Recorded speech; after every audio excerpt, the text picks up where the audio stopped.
Salut à tous, c'est Maxime, prof de dessin pour dessindigo.com. Aujourd'hui, je vais vous proposer quelques petites astuces pour donner un peu plus de souplesse à vos dessins. En fait, je vais faire référence à un cours qui existe déjà sur la chaîne, qui est le cours de Camille sur dessiner en mouvement, qui expliquait que pour avoir une image dynamique, un dessin dynamique, il fallait en fait penser à votre mouvement, dessiner des courbes de mouvement et dessiner ensuite les membres et les proportions sur cette base courbe. Non, en fait, aujourd'hui, ce que je vais vous expliquer, c'est que cette astuce, elle s'applique aussi pour des poses qui sont pas forcément, qui sont pas forcément du mouvement à première vue. Des poses statiques, comme moi qui suis assis ou une personne debout, ou ce genre de choses. Donc, ça paraît un peu contre-intuitif comme ça, donc je vais faire ma démonstration tout de suite, vous allez vite comprendre. Alors, je vais commencer ce que vous feriez habituellement, pour la plupart d'entre vous. Si jamais vous devez dessiner par exemple la jambe de quelqu'un, vous allez commencer par un trait droit, parce qu'une jambe c'est droit dans l'ensemble. Et vous allez faire les différents muscles, les différents os, à partir de cette pose-là. Et c'est un petit peu figé, c'est un petit peu mécanique. Alors que si vous suivez mon astuce qui consisterait à commencer par une courbe, et vous avez une base qui est déjà beaucoup plus dynamique. Vous avez une base beaucoup plus solide en fait pour avoir quelque chose de naturel.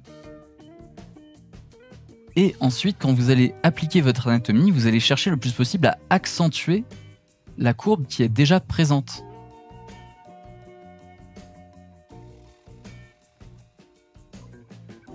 Ou au minimum à suivre ce qu'il y a déjà comme courbe. Et là, vous vous rendez bien compte que ça n'a rien à voir entre là et là. Et il y a déjà beaucoup plus de dynamisme. Donc vous pouvez évidemment nettoyer un petit peu et à chaque fois que vous avancez dans votre ménage, vous allez essayer de mettre l'accent sur toutes les lignes qui poursuivent et qui accentuent ces fameuses courbes.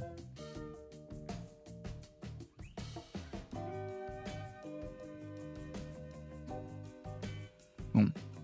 Donc je pense que vous avez saisi le principe général.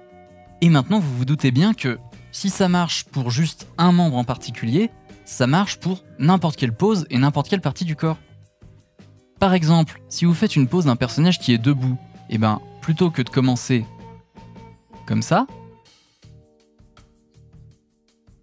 hop, vous allez faire plutôt une courbe en S parce que vous allez penser au contrapposto.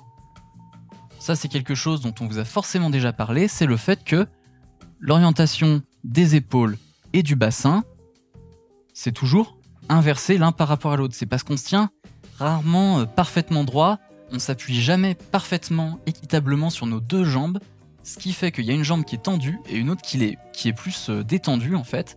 Donc notre bassin, il va être légèrement désaxé et notre colonne vertébrale va se plier et notre épaule va faire l'inverse. Donc du coup, on va avoir ce petit échange là. Donc vous commencez votre pose avec le contrapposto en tête et ça va vous donner davantage de naturel pour vos poses debout. Bon, là, j'ai quand même beaucoup exagéré, mais globalement, ça va vous aider, encore une fois, à avoir un petit peu plus de souplesse, y compris pour des poses debout.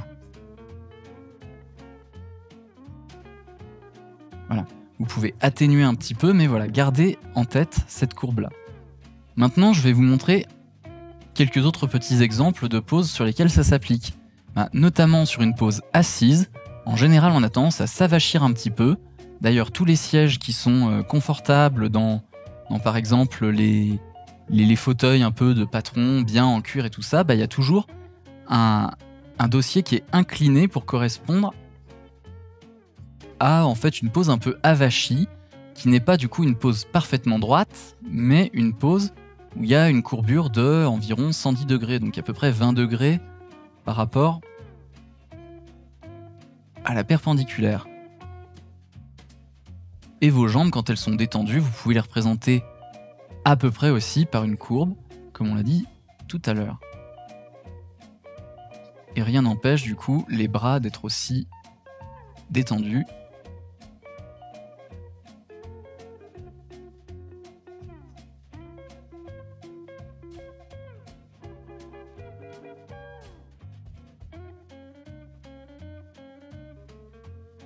Voilà, et donc, vous observez que, en commençant avec des courbes, vous avez une meilleure fondation pour avoir un dessin qui est naturel, qui est dynamique, qui est souple. Tout ça, évidemment, ça veut pas dire que l'anatomie et les proportions, c'est pas important. C'est très important. C'est juste que, quand vous démarrez votre dessin, vous devez avant tout penser à l'histoire que vous voulez raconter avec votre dessin, à la pose que prend votre personnage, à sa personnalité et comment ça se transmet dans la position qu'il va prendre, à la situation, etc. etc. L'anatomie, c'est quelque chose que vous allez faire ensuite pour corriger tout ça, pour donner un petit peu plus de crédibilité, mais la crédibilité vient après la personnalité. Ok ? Je vais continuer ça un petit peu.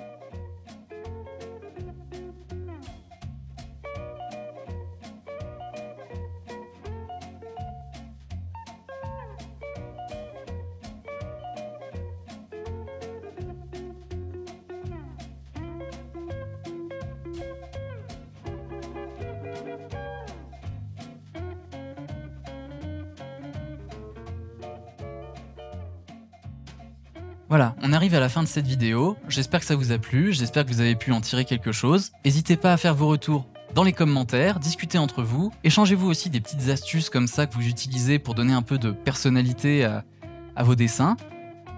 Participez aussi au forum et à la communauté de Dessindigo, et on se retrouve dans une prochaine vidéo.